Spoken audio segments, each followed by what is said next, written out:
Hey guys, welcome back to my channel. നിങ്ങളുടെ വീട്ടിൽ പഴം പഴുത്തിരിക്കുകയാണോ? എന്നാൽ വേഗം എടുത്തിട്ട് പോര്, നമുക്കൊരു അടിപൊളി സാധനം ഉണ്ടാക്കാം. ഞാനെടുത്തത് ചെറിയ പഴമാണ് കേട്ടോ. എന്നിട്ട് അതിൻ്റെ തൊലിയൊക്കെ കളഞ്ഞ് ക്ലീൻ ആക്കിയിട്ട് മിക്സിയുടെ ജാറിലിട്ടിട്ട് തീരെ വെള്ളമൊഴിക്കാതെ ഒന്ന് ജ്യൂസ് അടിച്ചെടുക്കണം. എന്നിട്ട് അതവിടെ ഇരിക്കട്ടെ. അപ്പോഴേക്കും നമുക്ക് 2 വാഴേൻ്റെ ഇല ഒന്ന് വാട്ടിയെടുക്കാം.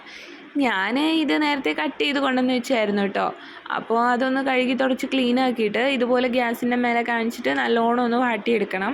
അപ്പോൾ ഞാൻ 2 വാഴൻ്റെ ഇലയും നല്ലോണം വാട്ടിയെടുത്തിട്ടുണ്ട്. പിന്നെ നമുക്ക് കുറച്ച് ഏലക്കായും ജീരകം കൂടെ ഒന്ന് പഞ്ചസാര ചേർത്തിട്ട് പൊടിച്ചെടുക്കാം.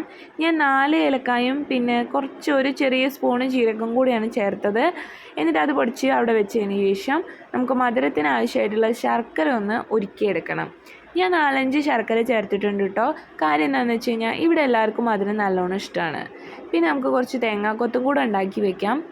ഏകദേശം നമ്മളെ പണി തീർന്നിട്ടുണ്ട്. എന്നിട്ട് നമുക്ക് നമ്മുടെ ഗോതമ്പ് പൊടിയിലേക്ക് ഈ അടിച്ച് വെച്ച പഴം അതിലേക്ക് ചേർക്കണം. എടുത്തു നോക്കിയപ്പോഴാണ് മനസ്സിലായത് വെള്ളം ചേർക്കാത്തതുകൊണ്ട് നല്ലോണം കട്ടിയായിട്ടുണ്ടായിരുന്നു. അപ്പോൾ ഞാൻ സ്പൂണ് വെച്ചിട്ട് അതിലേക്ക് കോരിയിടുകയാണ് ചെയ്തത്.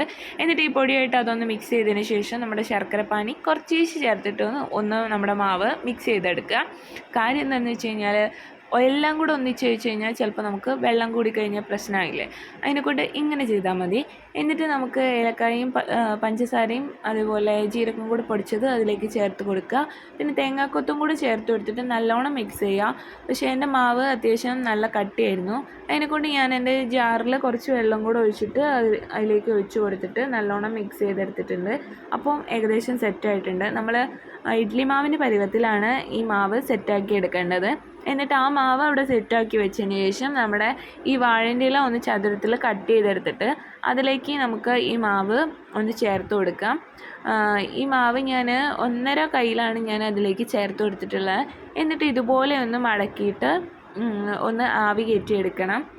പണ്ട് പഴം ഒന്ന് നല്ലോണം പഴുത്ത് കറുത്ത് കഴിഞ്ഞാൽ അമ്മ ഇതുപോലെയൊക്കെ ഞങ്ങൾക്ക് ആക്കിയിട്ട് തരുമായിരുന്നു. പക്ഷേ അതിൻ്റെ ഉള്ളിൽ പഴമാണെന്നോ ആ കറുത്തിരുന്ന പഴമാണെന്നൊന്നും ഞങ്ങൾക്ക് അറിയണ്ടായിരുന്നില്ല. പക്ഷേ നല്ല ടേസ്റ്റായിരുന്നു അതിന്. അപ്പോൾ ഇതുപോലെ ഒന്ന് ആവിയിൽ വേവിച്ചെടുക്കുക.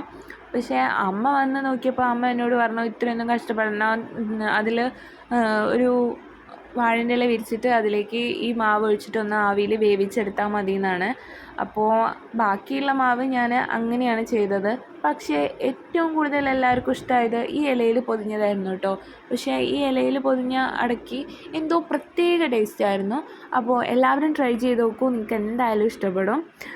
കാര്യം എന്താണെന്ന് വെച്ച് കഴിഞ്ഞാൽ പഴം കഴിക്കാത്ത എല്ലാ പിള്ളേർക്കും ഇതുപോലെ ഉണ്ടാക്കി കൊടുത്തു കഴിഞ്ഞാൽ അവർ ഇതുപോലെ ഇനി ഉണ്ടാക്കി തരാനേ പറയുള്ളൂ. അത്രയും ടേസ്റ്റാണ്. നമ്മുടെ ചാനൽ ആദ്യമായിട്ടാണ് കാണുന്നുണ്ടെങ്കിൽ ഒന്ന് സബ്സ്ക്രൈബ് ചെയ്ത് സപ്പോർട്ട് ചെയ്യണേ. അപ്പോൾ ഇതെല്ലാവരും ഉണ്ടാക്കിയിട്ട് ഫീഡ്ബാക്ക് അറിയിക്കാൻ മറക്കരുത്. അപ്പോൾ ഓക്കെ ഗൈസ്, ബൈ.